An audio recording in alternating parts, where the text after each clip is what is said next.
Assalamualaikum warahmatullahi wabarakatuh. Halo teman-teman semuanya. Perkenalkan, nama saya Siti Hidayah, mahasiswa Psikologi Islam semester 3. Saya dari kampus Institut Agama Islam Negeri Langsa. Baik teman-teman, jadi di sini saya akan menjelaskan tentang apa itu keadilan. Oke teman-teman, jadi kata keadilan dan juga adil itu memiliki makna yang berbeda. Untuk itu kita akan mengetahui lebih detail apa masing-masing dari kata keadilan dan juga adil. Kata keadilan dan juga adil memiliki makna yang berbeda.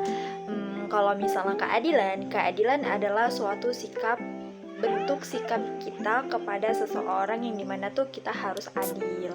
Namun kalau misalnya kata adil itu dia suatu sifat yang ada di dalam diri manusia tersebut. Oke, baik teman-teman. Jadi sebelumnya kan kita sudah mengetahui apa itu bedanya keadilan dan juga adil. Nah, sekarang itu keadilan. Jadi keadilan itu merupakan prinsip keadilan dalam berinteraksi dengan sesama, termasuk perlakuan terhadap orang yang lemah dan juga terpinggirkan. Selanjutnya itu definisi dari keadilan.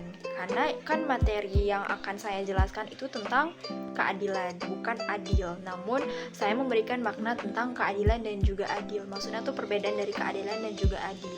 Dan kita sudah mengetahuinya apa itu maksudnya apa itu perbedaan dari keadilan dan juga adil.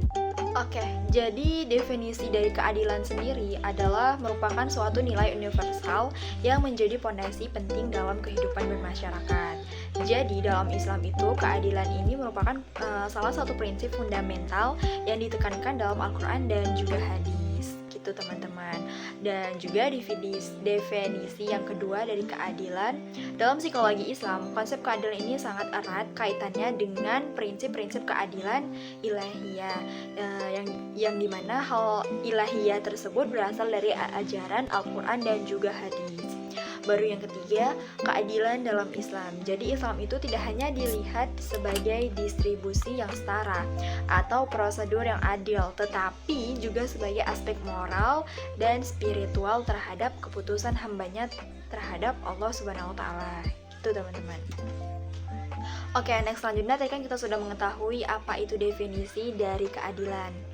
Nah, selanjutnya tuh kita akan mengetahui bagaimana sih cara menerapkan keadilan ini dalam teori psikologi Islam. Enggak.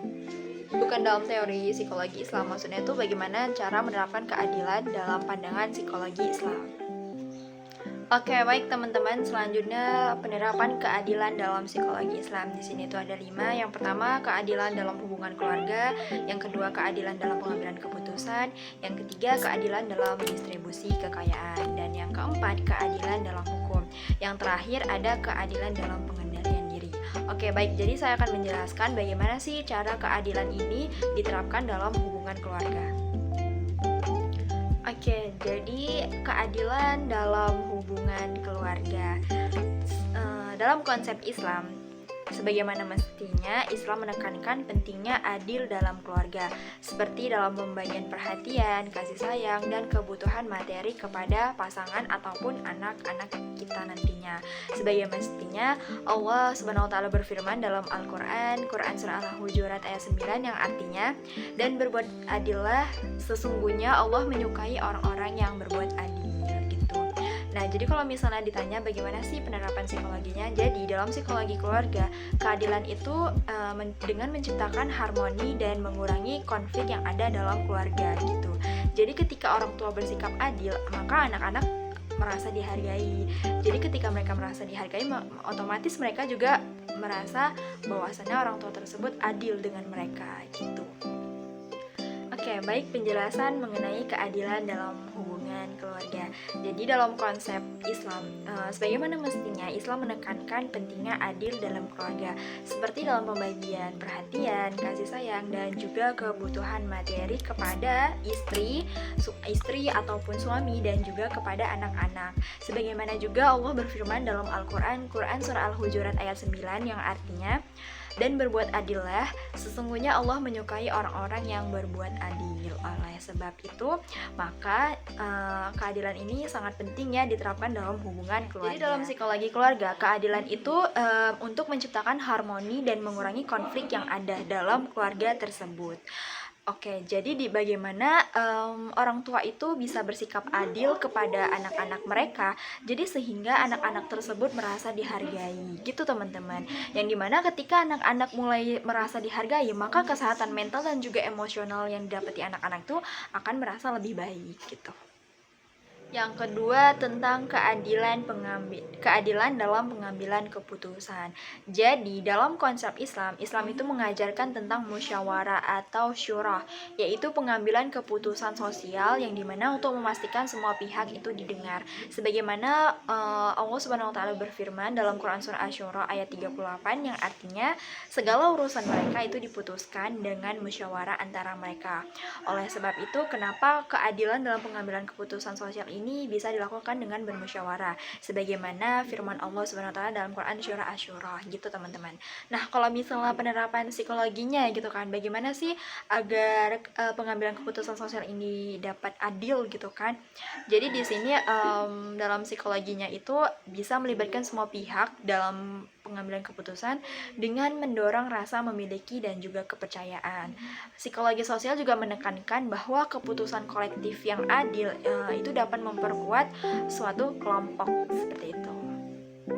Yang ketiga, keadilan dalam distribusi kekayaan. Nah, kalau misalnya dalam konsep Islam ini, bagaimana prinsip keadilan dalam ekonomi Islam ini terjamin, yaitu seperti zakat, sedekah, dan larangan riba, yang sebagaimana Islam mendorong distribusi kekayaan yang merata untuk mengurangi kesenjangan sosial.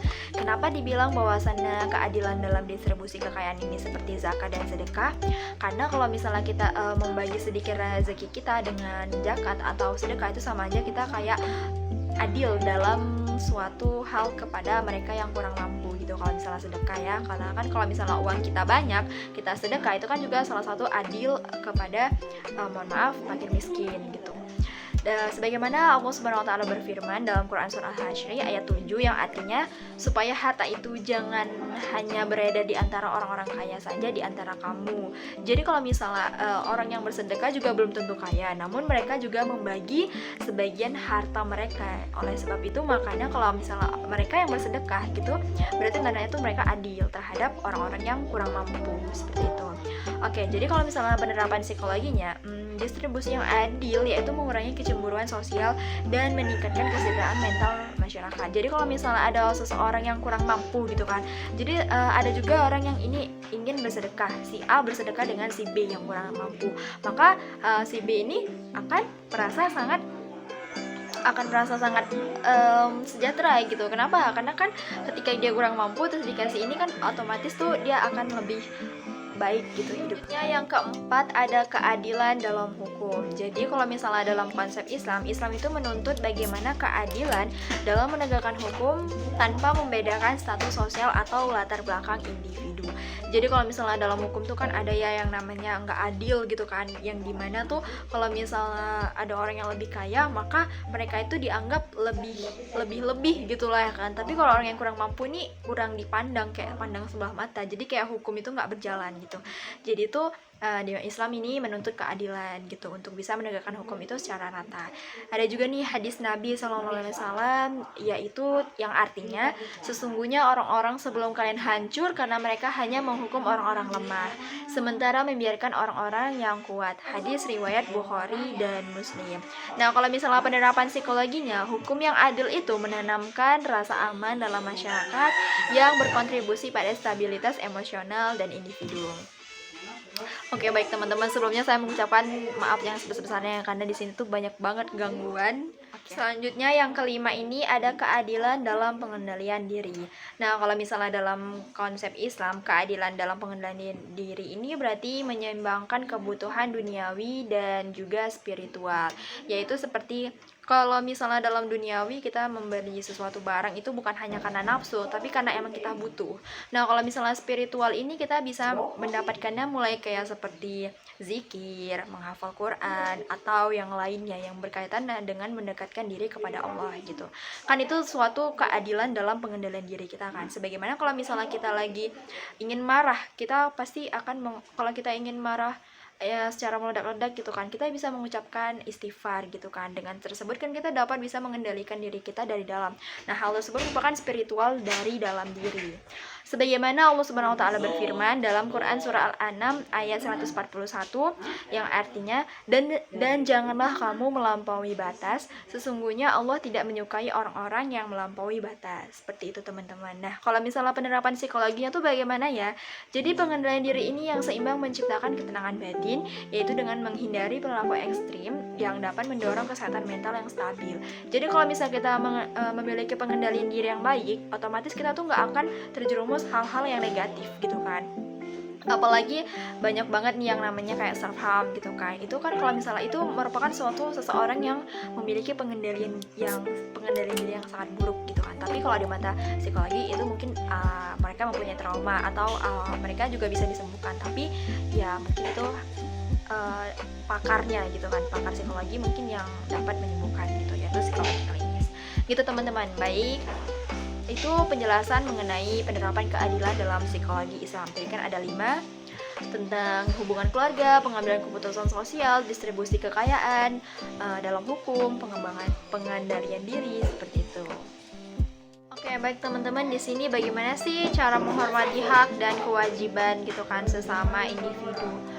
Jadi kalau misalnya kita menghormati hak dan kewajiban kita gitu kan, kalau misalnya ini salah satu teman kita yang dimana tuh mereka nggak mau memberitahu tentang IPK gitu kan, ya udah itu merupakan hak mereka gitu kan. Dan kita sebagai seorang teman yang baik gitu kan, dan juga kita menerapkan prinsip adil, kita tuh ya udah nggak usah kita desak teman kita tuh untuk bisa memberitahukan berapa sih IPK kamu gitu kan. Itu salah satu contohnya, contoh menghormati hak dan kewajiban, karena itu kan hak mereka, itu kewajiban mereka gitu kan.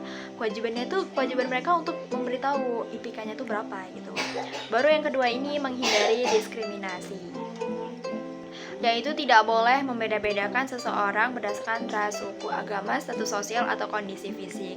Jadi ada juga contohnya teman-teman, ada salah satu teman saya yang dimana itu mereka itu kalau misalnya dalam berteman itu membedakan suku, yang dimana ada juga kan salah satu suku, saya nggak menyebutkan sukunya, itu nggak boleh berteman dengan ini, karena tuh kalau misalnya suku yang teman saya yang ini, yang teman saya yang A nggak mau berteman dengan teman yang B, karena tuh sukunya tuh dibilang sama orang tuanya bahwasannya dia dari keluarga yang keras gitu, padahal yang enggak gitu kan.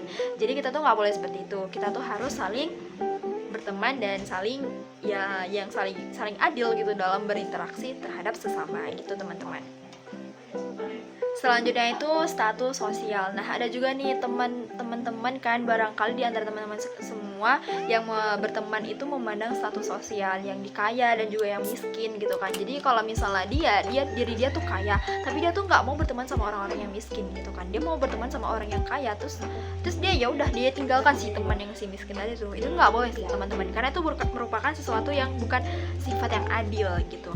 Dan juga ada nih kan salah satu teman yang dimana tuh dia pintar, tapi dia tuh nggak mau berteman sama orang-orang yang mau cakapnya bodoh gitu kan, kurang pintar, bukan bodoh tapi kurang pintar ya. Jadi mereka tuh dia nggak mau berteman sama orang-orang yang kurang pintar gitu kan, mereka mau berteman tuh sama orang yang pintar aja gitu. Sebenarnya itu nggak boleh teman-teman, karena kita tuh semua keluarga gitu kan. Jadi kita tuh harus berteman dengan yang baik, bukan dengan yang baik tapi dengan baik gitu. Nah, selanjutnya itu bersikap jujur dan adil, yaitu dengan menjalankan amanah dengan baik, tidak menipu dan tidak melakukan kecurangan. Jadi kesimpulannya itu keadilan merupakan prinsip fundamental dalam Islam yang mengatur bagaimana hubungan antara manusia, dan juga Islam mengajarkan pentingnya bersikap adil dan merata dalam berinteraksi dengan sesama tanpa memandang status sosial atau kondisi fisik. Baik teman-teman, itu saja yang bisa dapat saya sampaikan. Mohon maaf yang sebesar-besarnya apabila ada kekurangan, karena saya merupakan manusia biasa yang tentunya pasti banyak kekurangan. Baik teman-teman, saya akhiri dengan salam wabillahi taufiq wal hidayah. Assalamualaikum warahmatullahi wabarakatuh.